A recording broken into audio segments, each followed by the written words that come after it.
ഈ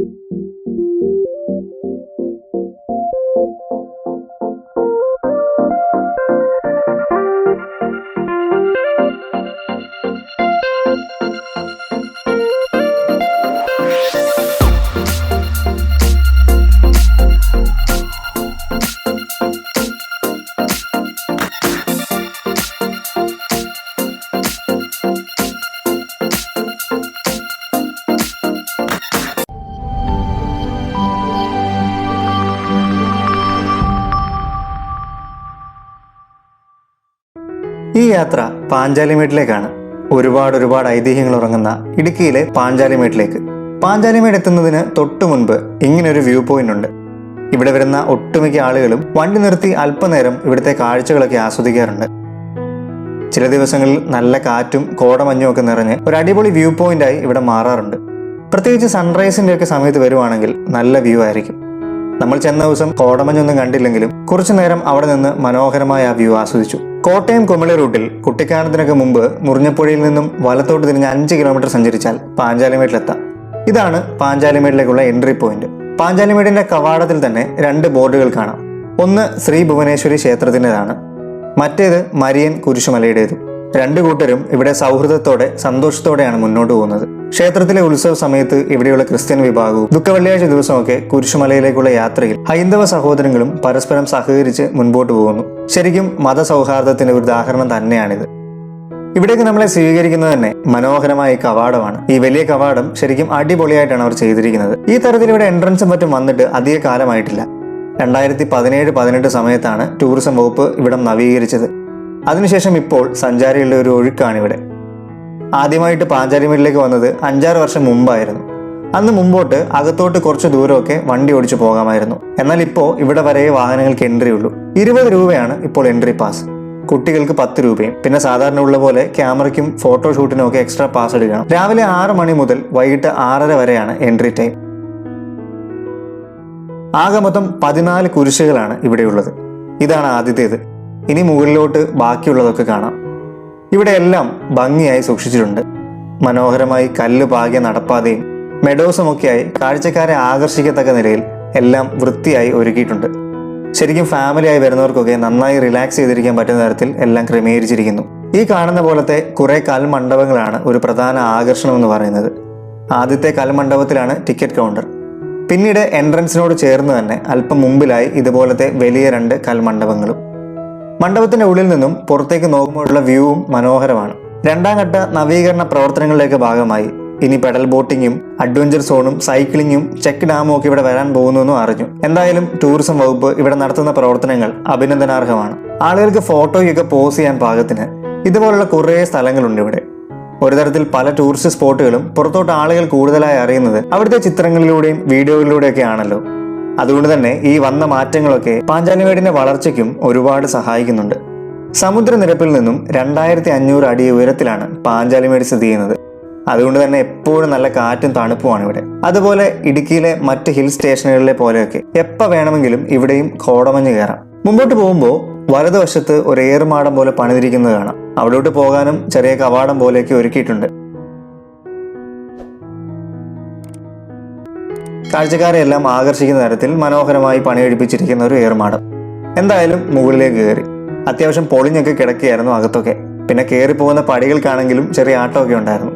അതുകൊണ്ട് തന്നെ ഒത്തിരി നേരം അവിടെ നിന്ന് റിസ്ക് എടുക്കാൻ പോയില്ല. അവിടുത്തെ കാഴ്ചകളൊക്കെ ഒന്ന് പകർത്തിയ ശേഷം ഉടനെ തന്നെ താഴോട്ടിറങ്ങി വീണ്ടും മുമ്പോട്ട് നടന്നു.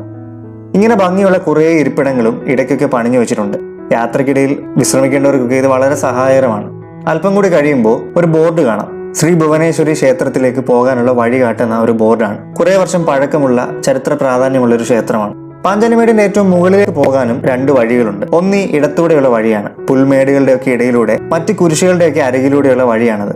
മറ്റൊന്ന് കല്ല് പാകിയ ഈ വഴി. എന്തായാലും അങ്ങോട്ട് കല്ല് പാകിയ വഴിയിലൂടെ പോകാൻ തീരുമാനിച്ചു. തിരിച്ചു വരുമ്പോൾ മറ്റേ വഴിയിലൂടെ നമുക്ക് ഇറങ്ങി വരാം. മറ്റേ വഴിയാണ് ഒന്നുകൂടെ അടിപൊളിയെന്ന് മുൻപ് വന്ന യാത്രയിൽ നിന്നൊക്കെ എന്തായാലും അറിയാമായിരുന്നു. താഴെ നമ്മൾ അത്യാവശ്യം വലിയ കൽമണ്ഡപങ്ങളാണ് കണ്ടതെങ്കിൽ ഇവിടെ മുകളിൽ കാണുന്നത് ചെറിയ മണ്ഡപങ്ങളാണ്. എന്നാലും വെയിലത്തും മഴയത്തും ഒക്കെ ആൾക്കാർക്ക് കയറി നിൽക്കാൻ തക്കവണ്ണം മുകളിലത്തെ ഈ വ്യൂ ഒക്കെ ഇരുന്ന് സമാധാനത്തോടെ ആസ്വദിക്കാൻ തക്കവണ്ണം പണിത് വെച്ചിരിക്കുന്ന കൽമണ്ഡപങ്ങൾ. ഒരുപാട് സിനിമകളിലെ ഷൂട്ടിങ്ങും നടന്ന സ്ഥലമാണിത്. പ്രത്യേകിച്ച് ചാർലി സിനിമയിലെ കുറെ രംഗങ്ങൾ ഇവിടെയാണ് ചിത്രീകരിച്ചതെന്ന് കേട്ടിട്ടുണ്ട്. അതുകൊണ്ട് തന്നെ ഇവിടെ വന്നിട്ടില്ലാത്തവർ പോലും ഈ സ്ഥലങ്ങളൊക്കെ എപ്പോഴെങ്കിലും സിനിമയിലൂടെയൊക്കെ കണ്ടിട്ടുണ്ടാവും.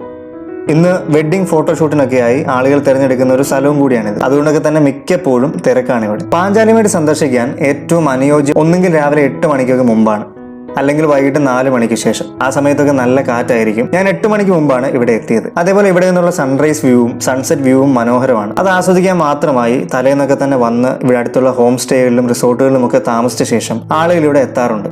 ഒരു സമയത്ത് സാമൂഹ്യ വിരുദ്ധരുടെ ശല്യം ഇവിടെ നല്ലതുപോലെ ഉണ്ടായിരുന്നു. അതൊക്കെ ഒഴിവാക്കാനായിരിക്കാം ഇങ്ങനെയുള്ള ബോർഡുകളും സ്ഥാപിച്ചിട്ടുണ്ട്. പിന്നെ എന്തായാലും ഇതുവരെ ഭാഗ്യത്തിന് വലിയ മാലിന്യ പ്രശ്നങ്ങളും ഇവിടെയില്ല.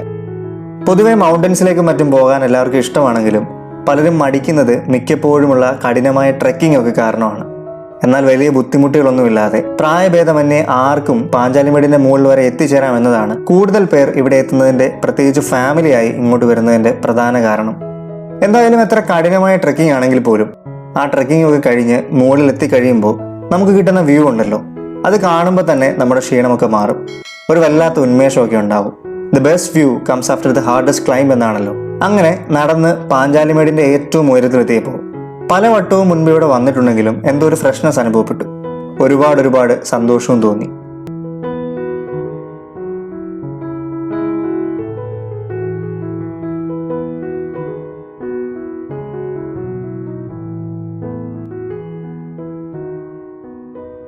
അവിടെ നിന്ന് ഓരോ മൊമെന്റും നന്നായിട്ട് എൻജോയ് ചെയ്യുന്നുണ്ടായിരുന്നു. ഇവിടെ ഏറ്റവും മുകളിലുള്ള അവസാനത്തെ കുരിശാണിത്. ഇടുക്കിയുടെ കാര്യം പറയുമ്പോൾ എപ്പോഴും പറയാറുള്ള പോലെ തന്നെ ഇവിടെ നിന്ന് ചുറ്റും നോക്കുമ്പോഴും ഹൈലൈറ്റ് എന്ന് പറയുന്നത് ആ പച്ചപ്പും ഹരിതാപയും ഒക്കെ തന്നെയാണ്. താഴെയായിട്ട് റോഡും വാഹനങ്ങളും ഒക്കെ നമുക്ക് കാണാം. ദൂരെയായി കുട്ടിക്കാനവും പീരുമേടും പരുന്തുംപാറയും ഒക്കെ കാണാൻ കഴിയും. മറ്റൊരു വശത്തു നിന്നും മുണ്ടക്കയത്തിന്റെ പല ഭാഗങ്ങളും കോരത്തോടുള്ള റബ്ബർ പ്ലാന്റേഷൻസ് വരെയും ഇവിടെ നിന്ന് കാണാം. മുൻപ് പരുന്തുംപാറ വീഡിയോയിൽ നമ്മൾ പറഞ്ഞ പോലെ മണ്ഡലകാലത്തൊക്കെ മകരവിളക്ക് കാണാൻ ഒരുപാട് പേരും ഇവിടെ എത്താറുണ്ട്. പാഞ്ചാലിമേടുമായി ബന്ധപ്പെട്ട് ഒത്തിരി ഐതിഹ്യങ്ങളും കഥകളും വിശ്വാസങ്ങളും ഒക്കെയുണ്ട്. പാഞ്ചാലിമേട് എന്ന പേര് വന്നതിന് പിന്നിൽ പോലും പണ്ട് വനവാസകാലത്ത് പഞ്ചപാണ്ഡവന്മാർ വിശ്രമിക്കാനായി ഉപയോഗിച്ച സ്ഥലമാണിതെന്നാണ് ഐതിഹ്യം.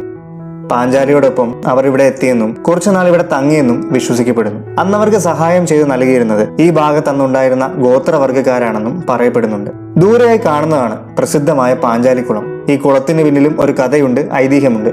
അത് നമുക്ക് വഴിയെ കാണാം. പണ്ട് മുതലേ ഇവിടെ വരുമ്പോഴെല്ലാം മുകളിൽ നിന്നും ഏറ്റവും കൂടുതൽ ആകർഷിച്ചിരുന്ന കാഴ്ച ഈ കുളത്തിൻ്റെതാണ്. മുൻപ് വന്നപ്പോഴെല്ലാം ഇവിടെ വരെ മാത്രമേ വന്നിരുന്നുള്ളൂ. താഴോട്ടിറങ്ങി കുളത്തിന്റെ അടുത്ത് വരെ പോകാൻ പറ്റുമെന്ന് അറിയില്ലായിരുന്നു. എന്നാൽ ഇത്തവണ വഴിയുണ്ടെന്ന് അറിഞ്ഞപ്പോൾ മുമ്പോട്ടൊന്ന് പോയി നോക്കാമെന്ന് തീരുമാനിച്ചു. ഇവിടെ എവിടെയോ ഒരാന തിരിഞ്ഞു നിൽക്കുന്ന പോലത്തെ ഒരു പാറയുണ്ടെന്നും പാഞ്ചാലിയുടെ ശാപമേറ്റ് ഒരു ആന പാറയായി മാറിയതാണെന്നും വിശ്വസിക്കപ്പെടുന്നുണ്ട്. താഴോട്ട് പോകുന്ന വഴിയിൽ കുറെ ആളുകളൊക്കെ ഉണ്ടായിരുന്നെങ്കിലും അവർ അവിടെ നിന്ന് കാഴ്ചകളൊക്കെ കണ്ടു മടങ്ങാനുള്ള പ്ലാൻ ആണെന്ന് മനസ്സിലായി. അല്പം കൂടി മുമ്പോട്ട് പോയപ്പോൾ ഒരാൾ മാത്രം താഴോട്ട് ഇറങ്ങുന്നത് കണ്ടു. എന്തായാലും പോയി നോക്കാമെന്ന് തന്നെ ഞാനും വിചാരിച്ചു. പോകുന്ന വഴിക്ക് പലയിടത്തും അപകട സാധ്യതയുണ്ട് സൂക്ഷിക്കുക എന്ന ബോർഡ് കാണാമായിരുന്നു.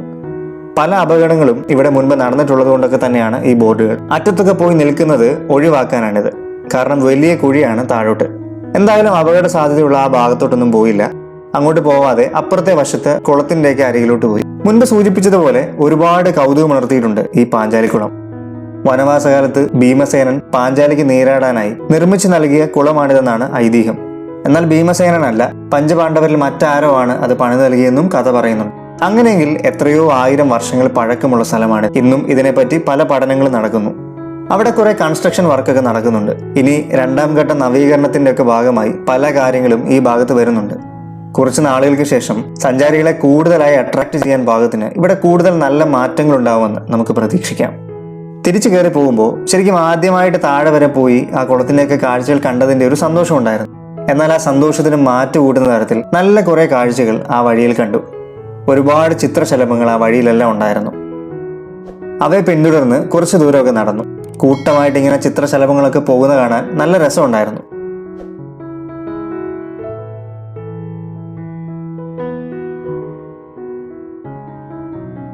എന്തായാലും എന്നെ സംബന്ധിച്ച് മറക്കാനാവാത്ത ഒരു കാഴ്ചയായിരുന്നു അത്. സമയം മുന്നോട്ട് പോകുന്തോറും അത്യാവശ്യം വെയിൽ കനത്ത് തുടങ്ങിയിരുന്നു.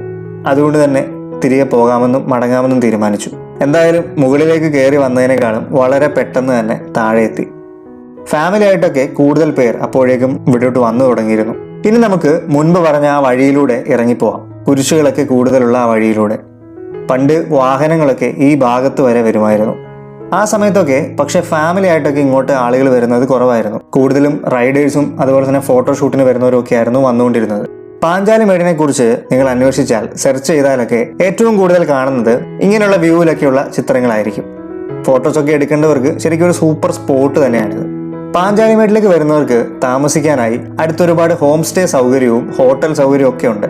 ദൂരെ നിന്ന് വരുന്നവർക്കൊക്കെ അത് തീർച്ചയായിട്ടും ഉപകാരപ്രദമായിരിക്കും. പരുന്തുംപാറ, കുട്ടിക്കാനം, പീലിക്കുന്നൊക്കെ വരുന്നവർക്ക് അടുത്താണ് പാഞ്ചാലിമേട്. ഹൈ റേഞ്ചിന്റെ കവാടം എന്നറിയപ്പെടുന്ന മുണ്ടക്കയത്ത് നിന്നാണെങ്കിൽ ഏകദേശം 18 കിലോമീറ്ററോളമുണ്ട് പാഞ്ചാലിമേട്ടിലേക്ക്. മുണ്ടക്കയം തെക്കേമല വഴിയും ഇവിടെ എത്തിച്ചേരാം. തീർച്ചയായും എന്തായാലും വന്ന് കണ്ട് എൻജോയ് ചെയ്ത് പോകാൻ പറ്റുന്ന നല്ലൊരു സ്പോട്ടാണിത്. ഈ കാഴ്ചകൾ കണ്ടപ്പോൾ നിങ്ങൾക്ക് അത് മനസ്സിലായി കാണുമല്ലോ. അപ്പോൾ ഇതുവരെ വന്നിട്ടില്ലാത്തവർ ഒന്ന് വന്നു നോക്കുക. മുൻപ് വന്നിട്ടുള്ളവർ വീഡിയോയുടെ താഴെ കമന്റായി നിങ്ങളുടെ അഭിപ്രായം അറിയിക്കുക. എന്തായാലും വീണ്ടും മറ്റൊരു വീഡിയോയുമായി നമുക്ക് കാണാം. നന്ദി.